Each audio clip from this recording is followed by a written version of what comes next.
ধরো আমি তোমার আমার সংসারে ফিরে আনলাম, কিন্তু তোমার গায়ে তো অন্য পর পুরুষের গন্ধ।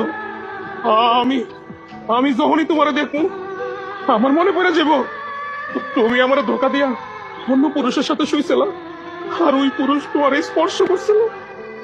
অভাবের কারণে কেউ যদি পতিতালয় যায়, দেহ ব্যবসা করে, তারও না ফিরে আইন না তার সাথে সংসার করা যায়।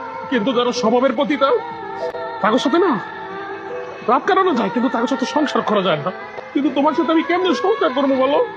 ধরো আমি অফিসে গেলাম, তুমি তুমি বাসায় আসছো, তারপরে তোমার একটা সন্দেহ হইব যে আমার বউ মনে অন্য কারোর সাথে শুয়ে রয়েছে আমার বিছানায়, আমার খাটে।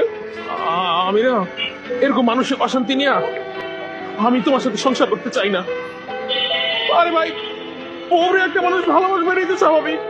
আমরা পুরুষরা যখন অনেক বেশি ভালোবাসি না, তোমরা তোমাদের মধ্যে কিছু মেয়েরা তখন না স্বামীরে বউর গোলাম বানায় দাও। মনে করো কি ও আমার গোলাম, আমার কথা মতো চলবো, আমার কথা মতো উঠবো বসবো।